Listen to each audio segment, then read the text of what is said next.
창립 100주년을 앞둔 한국기독교교회협의회 이홍정 총무가 동성애 문제와 차별금지법 관련한 가짜뉴스에 제대로 대처하지 못한 데 대해 책임을 통감한다며 사임서를 제출했습니다.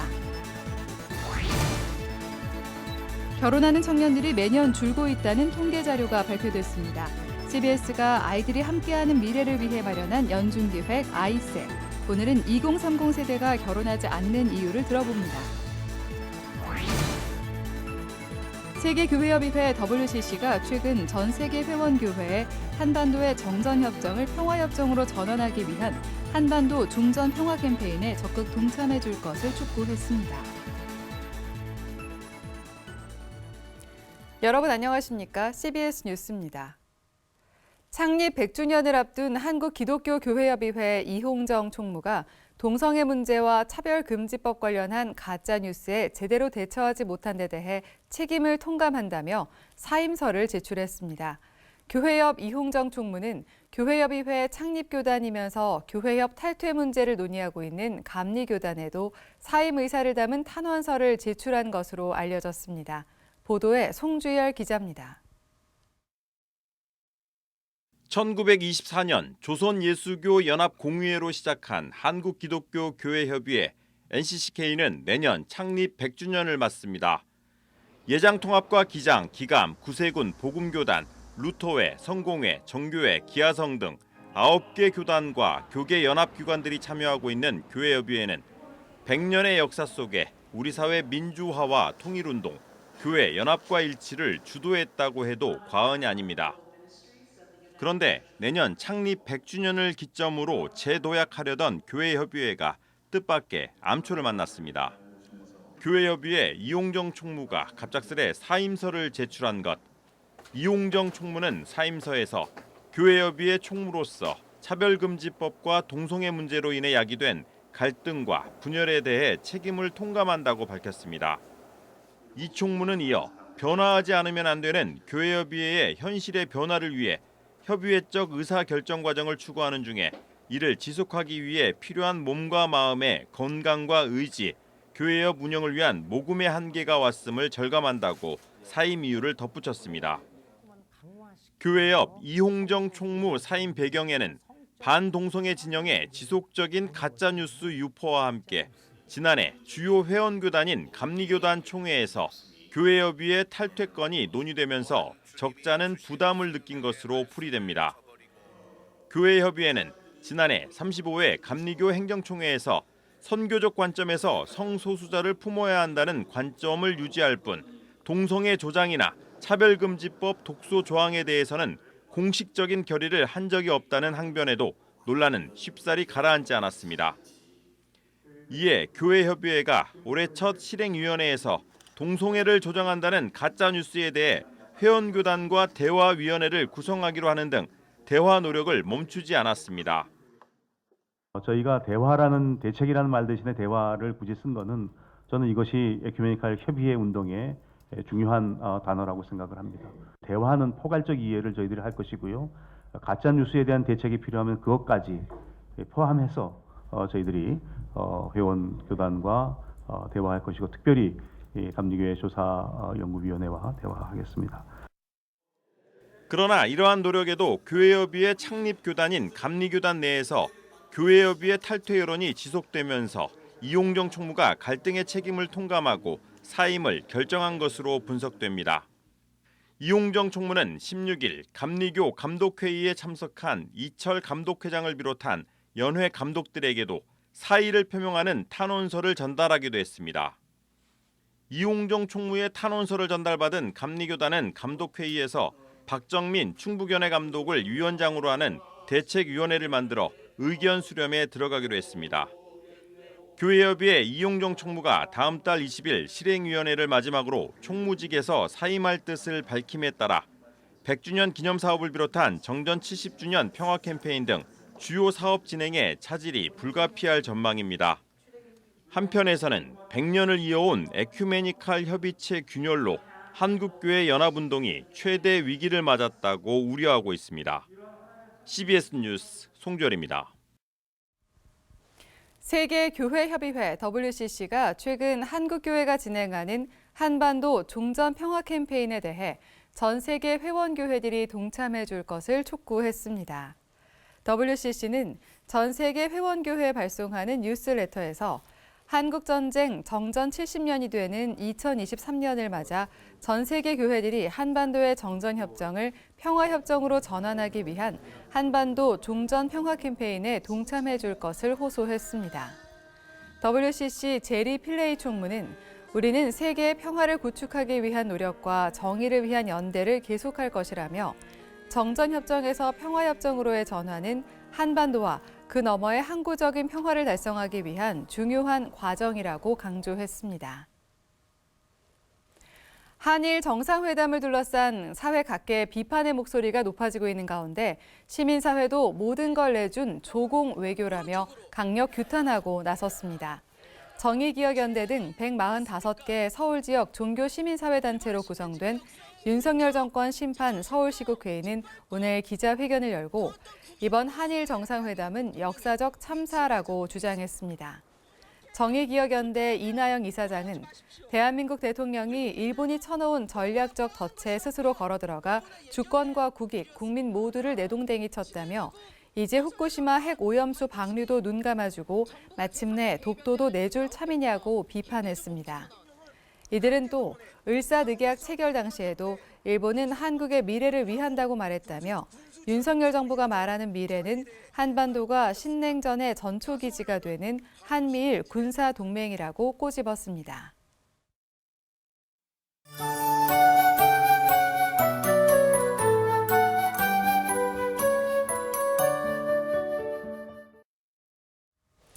결혼하는 청년들이 매년 줄고 있다는 통계 자료가 발표됐는데요. CBS가 아이들이 함께하는 미래를 위해 마련한 연중 기획, 아이 있는 세상.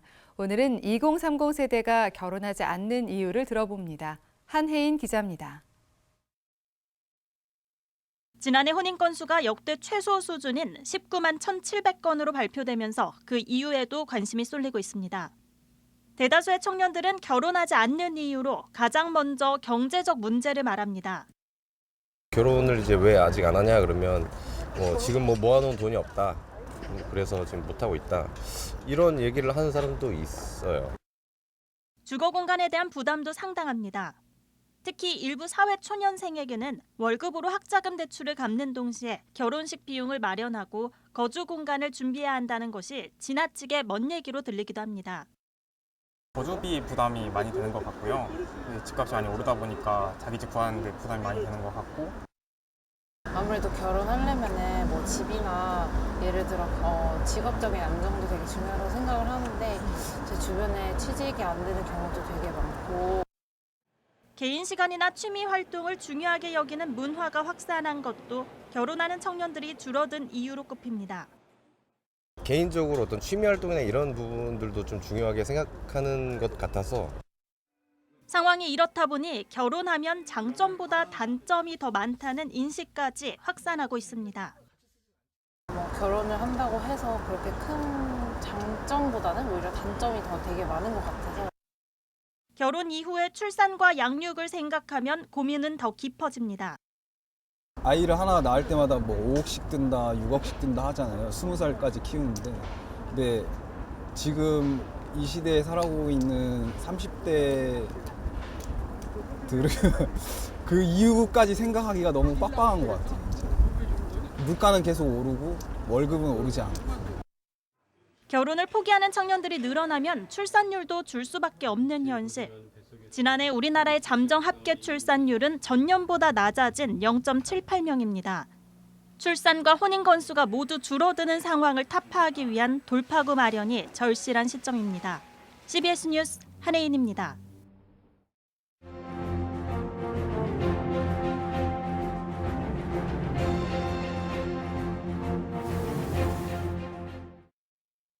지금부터 120년 전 우리나라 상황입니다. 1897년에 조선은 대한제국으로 나라 이름을 변경하고 세계에 공표했습니다. 황제가 통치하는 주권 국가를 표방했습니다. 그러나 당시의 국제 정세에서 우리나라는 미약하고 위태로웠습니다. 1904년 2월 8일 일본이 러시아를 기습 공격하면서 러일 전쟁이 시작됩니다. 선전포고는 이틀 뒤에 있었습니다. 미국과 영국이 사실상 일본을 편들고 1905년 러시아 자국 내에서 일어난 혁명 등의 상황으로 전쟁은 1905년 9월 5일 포츠모스 강화 조약으로 일본의 승리로 끝났습니다. 이 와중에 1905년 7월 일본 수상 가스라와 미국 육군 장관 태프트가 도쿄에서 만납니다. 미국의 필리핀 통치와 일본의 한국 보호권을 서로 양해하는 가스라 태프트 밀약입니다. 러일 전쟁 2개월 후인 1905년 11월 9일 일본 총리 대신을 지낸 이토 히로부미가 일왕 특사로 경성, 서울에 도착합니다.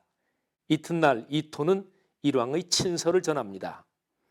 짐이 동양 평화를 유지하기 위하여 대사를 특파하오니 대사의 지휘를 따라 조처하소서. 11월 15일에는 외교권 포기 조약서를 내놓고 고종을 협박했습니다.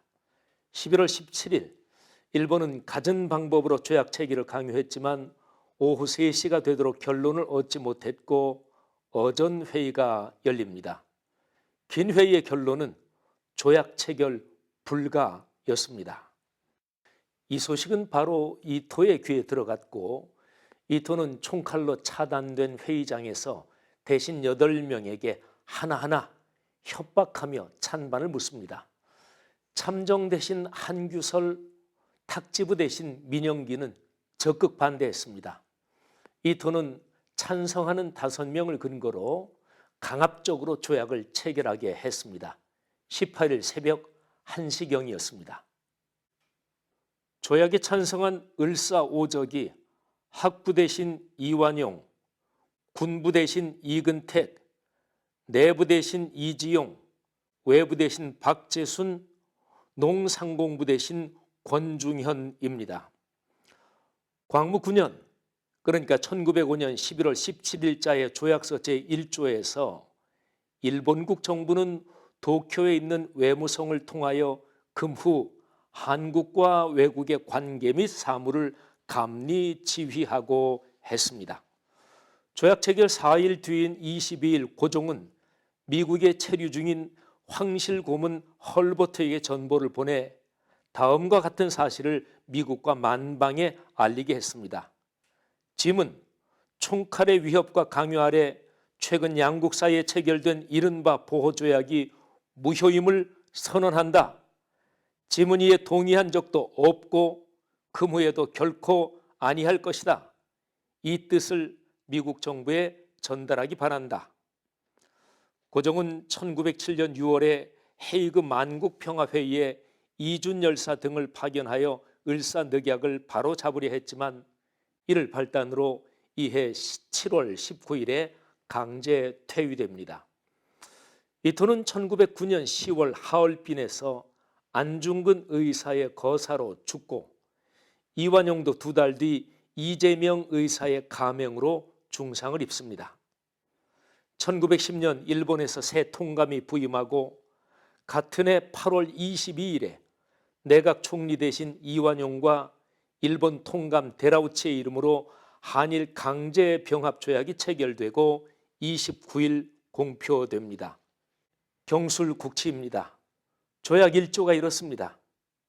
한국 황제폐하는 한국 정부에 관한 일체의 통치권을 완전 또 영구히 일본 황제폐하에게 양해한다. 남북이 갈린 한반도와 동아시아, 미국과 중국의 갈등과 인도 태평양 상황 등 국제 정세가 어지럽습니다. 한참 세월이 지난 후 우리 후세는 지금을 어떻게 해석하고 회고할까요?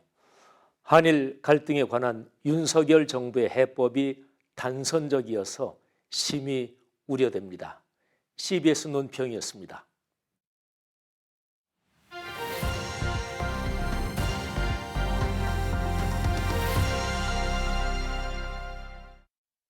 간추린 지역교계 소식입니다. 예장통합 순천노회와 순천남노회, 여전도회 연합회가 각각 정기총회를 열었습니다. 포항 생명의 전화 30주년 기념예배 소식도 함께 전해드립니다. 예장통합 순천노회 여전도회 연합회가 순천세광교회에서 정기총회를 열고 순천세광교회 이영남 권사를 신임 회장으로 추대했습니다. 어려운 시기에 회장을 맡게 된 건 하나님의 특별한 계획이라고 생각합니다. 저희들의 목적 사업에 최선을 다해서 2년 동안 하려고 합니다. 모두가 생각나는 대로 기도해 주십시오. 예장통합 순천남노회 여전도회 연합회도 정기총회를 열고 순천제일교회 임명숙 권사를 신임 회장으로 추대했습니다. 제게 보여주신 하나님 은혜가 너무 크고 감사해서 17, 18회기를 온전히 하나님께 헌신하며 순종하기를 소망해 봅니다. 이렇게 봄 햇살이 아름다운 것처럼 제 마음에도 하나님의 사랑이 충만하여져서 저의 17, 18회기에 주어진 사명들을 아름답게 감당하여 하나님의 기쁨이 되기를 소망합니다. 사단법인 포항생명의 전화는 30주년 기념 감사 예배를 개최했습니다. 포항생명의 전화 이수현 이사장은 앞으로도 가장 어려운 이웃을 위해 사랑을 실천하는 기관으로 나아가겠다고 전했습니다. 앞으로 우리 포항생명의 전화가 최선을 다해서 가장 어두운 곳, 가장 낮은 곳, 가장 어려움에 처한 분들을 위해서 우리가 상담과 기도와 또 사랑과 교제와 아름다움으로 실천하는 기관으로서 또 하나님 앞에 영광 높여드리는 기관으로서 나아가기를 간절히 소망드리며 포항생명의 전화는 그동안 시민상담교실을 통해 1,100여 명의 상담 봉사자를 배출했으며 부설기관으로 가정폭력상담소와 경북자살예방센터를 두고 있습니다.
날씨입니다. 내일은 전국이 대체로 맑은 가운데 건조하겠습니다. 낮 동안은 바람이 강하게 불겠고 늦은 오후부터 미세먼지와 초미세먼지 농도가 한때 나쁨 수준을 보이겠습니다. 내일 아침 최저 기온은 영하 3도에서 영상 8도, 낮 최고 기온은 11도에서 19도로 예상됩니다. 튀르키예 지진 피해 돕기 성금을 보내주신 분들입니다.